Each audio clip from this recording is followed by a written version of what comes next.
नमस्कार, आप देख रहे हैं HN 24x7 और मैं हूं आपके साथ निशी भाटिया। बुलेटिन की शुरुआत करेंगे उत्तराखंड से कुछ खास खबरों के साथ।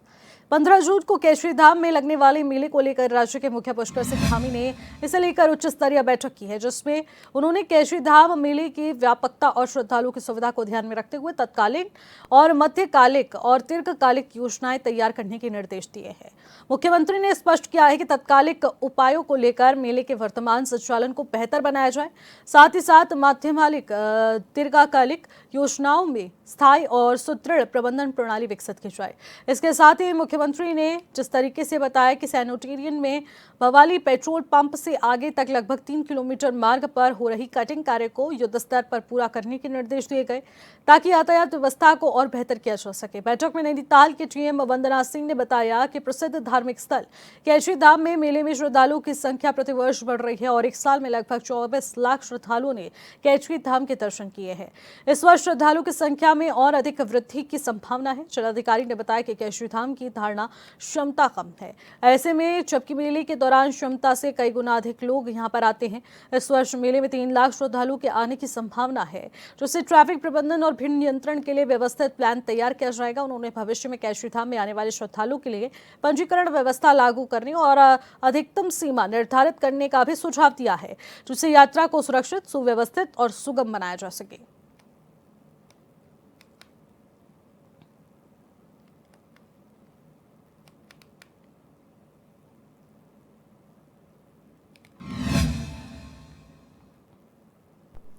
उत्तराखंड में 4 धाम, केशरी धाम समेत कई धार्मिक स्थल हैं। साथ ही ऋषिकेश और हरिद्वार का भी अगर पूरे देश में एक अलग ही धार्मिक महत्व है।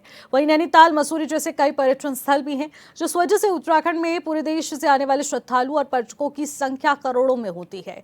इसी को देखते हुए राज्य की सरकार ने केंद्र से अनुरोध किया है कि उत्तराखंड को उसकी जनसंख्या के हिसाब से केंद्र से सहायता न दी जाए, बल्कि इस बात का भी ध्यान रखा जाए कि उत्तराखंड में कई करोड़ लोग बाहर से आते हैं, जिनका भार भी राज्य पर पड़ता है। मुख्यमंत्री पुष्कर सिंह धामी ने कहा कि उन्होंने उत्तराखंड आए 16वें फाइनेंस कमीशन के सामने ये बात रखी थी और साथ ही उन्होंने नीति आयोग के सामने भी बात रखी थी, जिसके सकारात्मक जवाब उन्हें मिले थे और भारत सरकार के लोग भी इस बात को समझने के लगे हैं।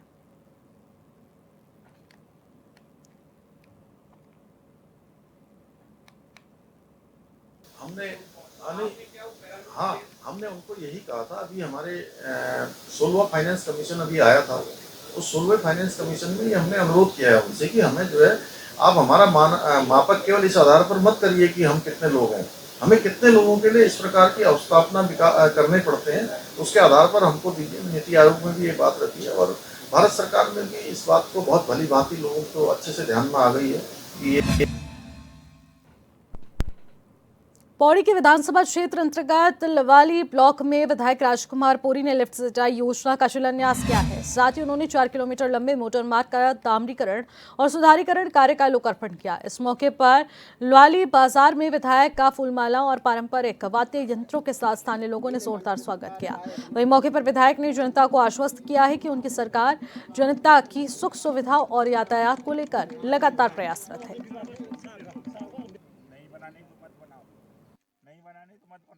बहुत बहुत धन्यवाद आपको और आपके चैनल के सभी दर्शकों को बहुत बहुत धन्यवाद। और आज हम अपने विकास खंड पौड़ी के अंतर्गत लवाली क्षेत्र में कुछ सड़कों का और एक सिंचाई की पंपिंग योजना का उद्घाटन और शिलान्यास करने के लिए आए हैं। और इस अवसर पर हमने एक तो डांग को जो जा रही थी सड़क, बहुत सालों से कच्ची थी, वो अब जो है पक्की हो गई है, उसका लोकार्पण कार्यक्रम में हम यहाँ पर उपस्थित हुए हैं। दूसरा, हमने एक नई सड़क दी थी RDD के द्वारा जो कट रही है और उसमें काम चल रहा है निगणा तक, और बिरसिंगिया उसमें भी आगे तक उसको जुड़ना था और ये सड़क भी पूरी होने वाली है, कटिंग का कार्य उसमें पूरा होने वाला है और उसका भी आज शिलान्यास कार्यक्रम किया गया। और एक लवाली झील के पास से जो है लवाली क्षेत्र के लिए सिंचाई के लिए एक अपलिफ्ट योजना बननी है, जो कि इस क्षेत्र में सिंचाई के लिए जो पानी नहीं मिलता है उसके लिए बनाई जा रही है और निश्चित रूप से लोगों को इससे लाभ मिलेगा। कहना चाहूँगा कि ये जो आज लोकार्पण एवं शिलान्यास का कार्यक्रम था। इससे निश्चित ही जो यहाँ के जो लोकल ग्रामीण हैं और अन्य जो लोग हैं उन्हें इस योजना से ज़रूर लाभ मिलेगा और वो इसका लाभ उठा पाएंगे। निर्माण कार्य हो या सिंचाई की जो लिफ्ट योजना हो, उससे सभी लाभ उठा पाएंगे। ये जैसे कि चाहे वो रुपए का जो बजट का जो आवंटन होता है, उसमें एक साल में कुछ ही रोडें हो पाती है और कुछ जैसे ही छूट जाती है। तो निश्चित ही जो आगामी जो नए वर्ष में या अगले 1-2 सालों में उन रोडों का भी टर्न आएगा, बारी आएगी और उन्हें भी पूर्ण कर दिया जाएगा। चाहे वो PMGSY हो या RWD हो, PWD हो, सभी ये जो सड़क निर्माण जो छूटी हैं, जो सड़क निर्माण कार्य छूटे, वो पूरे कर दिए जाएंगे। रोड की मांग की है। हमारे यहाँ मतलब रोड नहीं है और बहुत असुविधाएं हमारे ऊपर, लोग बीमार होते हैं तो हमें कैसे लाना पड़ता है, हम ही लोगों को पता है सर। और जैसे बच्चों का स्कूल से आना, इतनी धूप में बच्चे स्कूल से जाते हैं सर घर, तो बहुत दिक्कत है सर हमारे लिए। आश्वासन दिया कि 6 महीने तक करेंगे कोशिश, रोड की पूरी कोशिश है सर रोड की।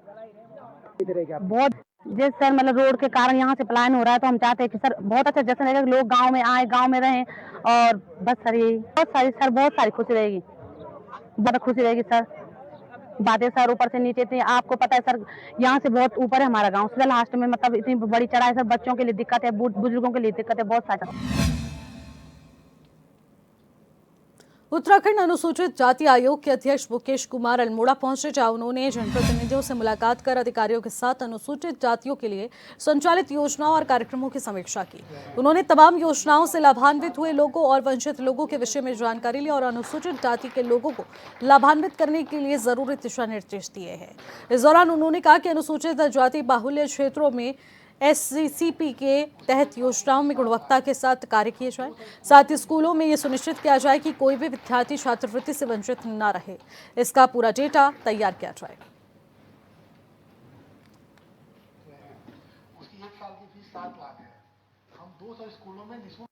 देखिए, अनुसूचित जाति से संबंधित जितनी योजनाएं हैं, सरकार की योजनाएं अंतिम छोर के व्यक्ति तक पहुँचे। आदरणीय मुख्यमंत्री जी, आदरणीय प्रधानमंत्री जी के जो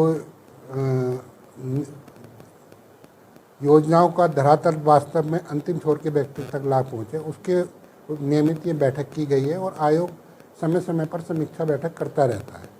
और आज भी हमने कुछ जो अल्मोड़ा के जनप्रतिनिधि थे, कुछ पार्षद थे, प्रधान, ब्लॉक प्रमुख, सब लोग थे, उनसे हमने सुझाव भी मांगे हैं क्या यहाँ पर अनुसूचित जाति की समस्या है और क्या हम उनके और विकास के लिए क्या चीज़ें कर सकते हैं। उत्तराखंड में बनने जा रहे खेल विश्वविद्यालय को देश का सर्वश्रेष्ठ मॉडल बनाने की तैयारी लगातार जारी है। खेल मंत्री रेखा आर्य ने कहा कि देश में जितने भी खेल विश्वविद्यालय स्थित हैं, उन सभी का वर्किंग मॉडल और उनके कोर्स और स्टाफ स्ट्रक्चर का अध्ययन कर प्रदेश में खेल विश्वविद्यालय को बेस्ट मॉडल तैयार किया जाएगा। आगे उन्होंने कहा कि ये खेल विश्वविद्यालय में जितने पदों की जरूरत है, इस बारे में शासन से जल्द अनुमति ली जाएगी।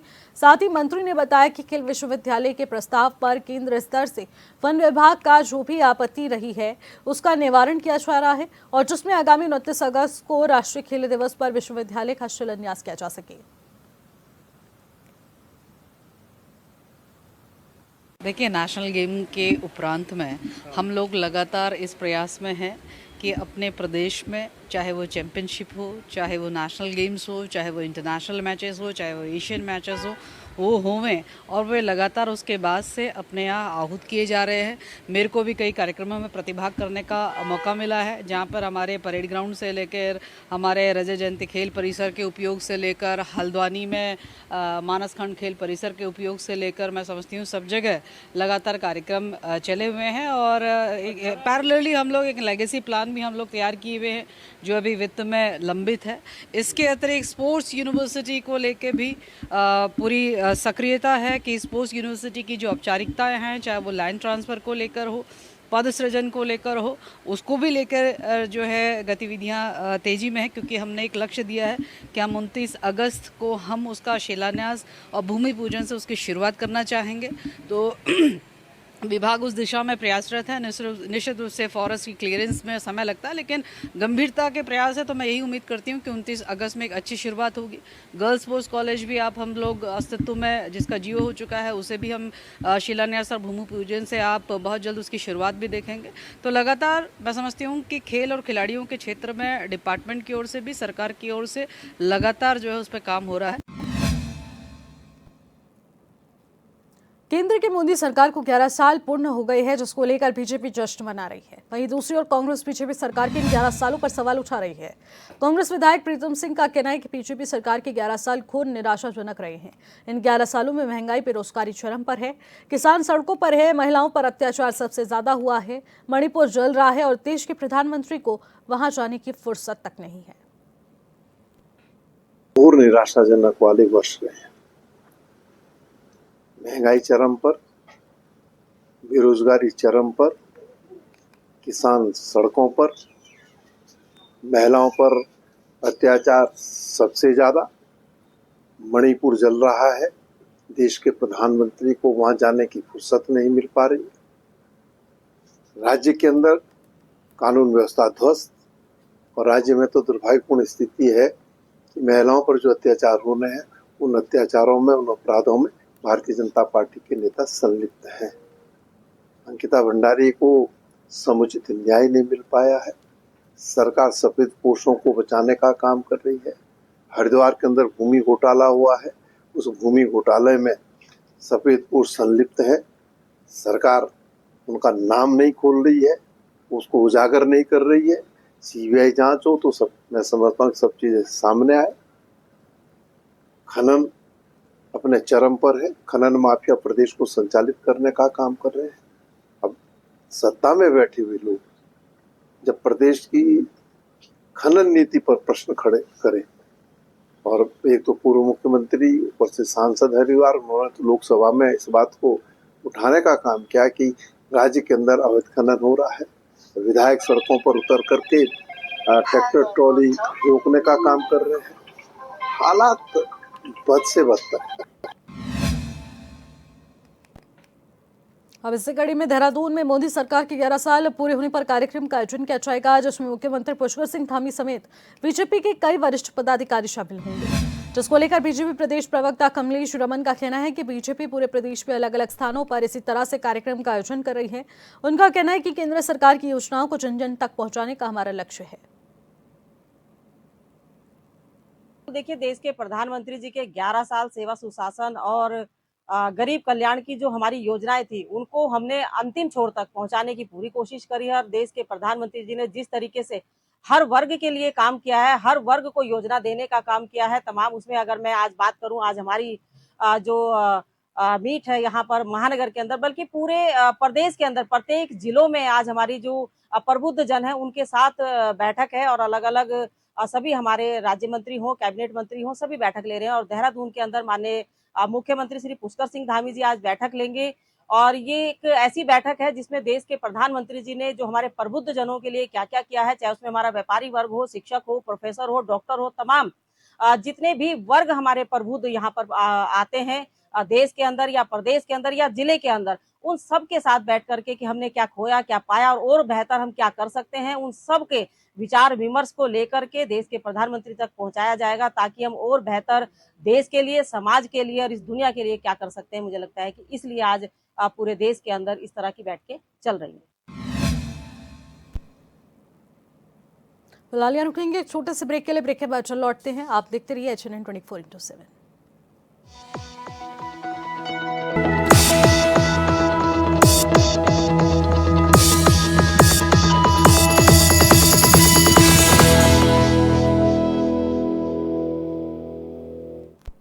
ब्रेक के बाद एक बार फिर से आपका स्वागत करते हैं। खबरों का रुख करेंगे उत्तराखंड में। हर साल गर्मियों में सेक्टरों बता दें कि लगातार यहां पर जंगल में वनाग्नि की घटनाएं देखने को मिलती हैं, लेकिन इस साल वनाग्नि की घटना बेहद कम नजर आ रही है, जो कि राहत की बात है।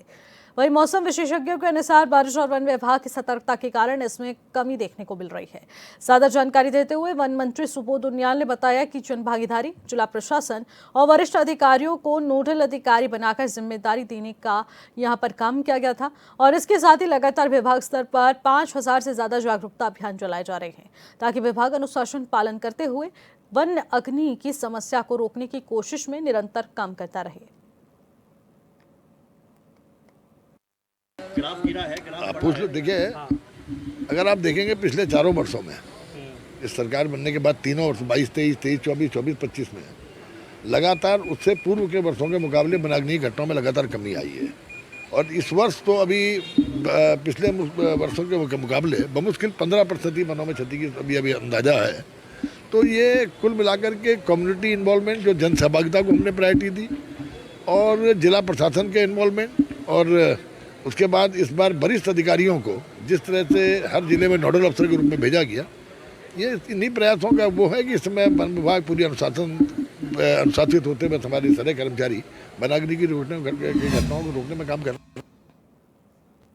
उत्तराखंड सरकार पशुओं में कृत्रिम गर्भाधान को लेकर बढ़ावा दे रही है। इसका मुख्य उद्देश्य दुधारू पशुओं की नस्ल को सुधार करना है।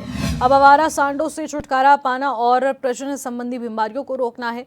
इस योजना के तहत सरकार ग्रामीण क्षेत्रों में एआई की सुविधा उपलब्ध करा रही है ताकि पशुपालकों को अपने पशुओं का कृत्रिम गर्भाधान कराने में आसानी हो सके।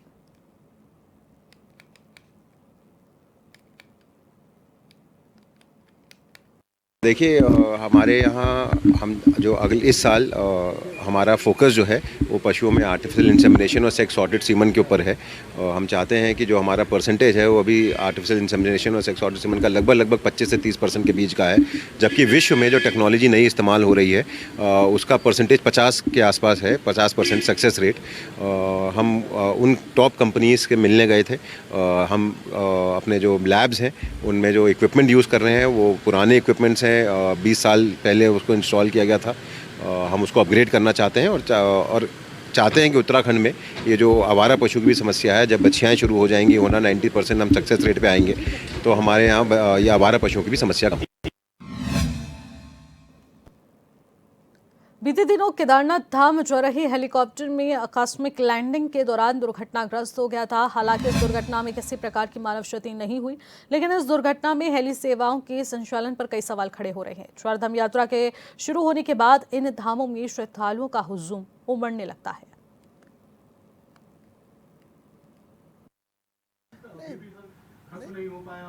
नहीं, देखिए, राष्ट्रीय नेतृत्व तो समय समय पर प्रदेश के जो कांग्रेस के साथी हैं उनको आमंत्रित करते हैं। प्रदेश के परिप्रेक्ष्य में वहाँ पर विचार विमर्श होता है, तदनुसार आगे जो है हमारा मार्ग भी प्रशस्त किया जाता है। आपने कहा कि देखिए, कांग्रेस में आंतरिक लोकतंत्र है और हमारे साथियों ने अपनी बात कही है, तो मैं समझता हूँ बात कहने में कोई गुरेज नहीं है। अरे भाई, बीजेपी से तो कम है।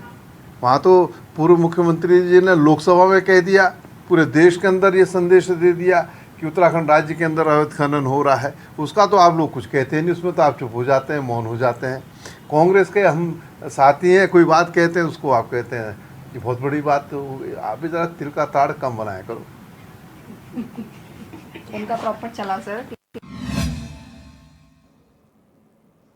चारधाम यात्रा में हेलीकॉप्टर हादसों को लेकर विपक्ष लगातार सवाल उठा रहा है। हालांकि हेली सेवाओं के संचालन के लिए सख्त गाइडलाइंस बनाने की बात मुख्यमंत्री कह चुके हैं। इसको लेकर कैबिनेट मंत्री सौरभ पगुड़ा का कहना है कि सरकार की प्राथमिकता श्रद्धालुओं को सुविधा और सुरक्षा देना है। देखिए, सरकार की प्राथमिकता हमारे श्रद्धालुओं को सुविधा देने की है और सुरक्षा प्रदान करने की है। हम चाहते हैं कि चारधाम यात्रा में पूरे विश्व को बाबा केदार, बाबा बद्री विशाल, यमुनोत्री धाम, गंगोत्री धाम, हेमकुंड साहिब का आशीर्वाद मिले। उसके लिए सरकार लगातार कोशिश भी कर रही है, लेकिन आपने सही कहा कि सुरक्षा बहुत बड़ी एक हमारी प्राथमिकता है। और जहाँ तक मुझे पता है कि जो कल परसों जो हेलीकॉप्टर लैंड हुआ, जिसमें समस्या आई, 6 भगवान का आशीर्वाद था कि 6 के 6 लोग जो है वो जीवित रहे, किसी की मृत्यु नहीं हुई। और माननीय मुख्यमंत्री जी ने उसमें स्पष्ट कहा है कि इसमें इंक्वायरी होगी, सेफ्टी ऑडिट होना चाहिए, क्योंकि कोई भी देखिए मशीनरी है, टेक्नोलॉजी है, कभी भी खराब हो सकती है, उसमें कोई ऐसी बात नहीं है, लेकिन सेफ्टी ऑडिट हमेशा सरकार की प्राथमिकता होनी चाहिए, ताकि जो भी श्रद्धालु हेलीकॉप्टर की सर्विसेज इस्तेमाल कर रहा है कहीं ना कहीं वो सेफ भी रहे और हमारी चारधाम यात्रा पे कोई ऐसा बात ना है जिससे कि आगे आने वाले श्रद्धालु का। चारधाम यात्रा के दौरान पशुओं की स्वास्थ्य जांच को लेकर प्रशासन सतर्क है। यमुनोत्री में घोड़ों और खच्चरों में खांसी की बीमारी के कारण प्रशासन ने पशु चिकित्सा विभाग को 30 से अधिक नमूनों की जांच के लिए भेजा है। यात्रा के दौरान घोड़ों और खच्चरों के स्वास्थ्य की जांच की जा रही है और अनफिट पाए जाने वाले और यात्रा मार्ग पर जाने से उन्हें रोका जा रहा है। वहीं मीडिया से बातचीत करते हुए पशुपालन मंत्री ने कहा कि चारधाम यात्रा में घोड़े खच्चरों की भूमिका बहुत महत्वपूर्ण होती है।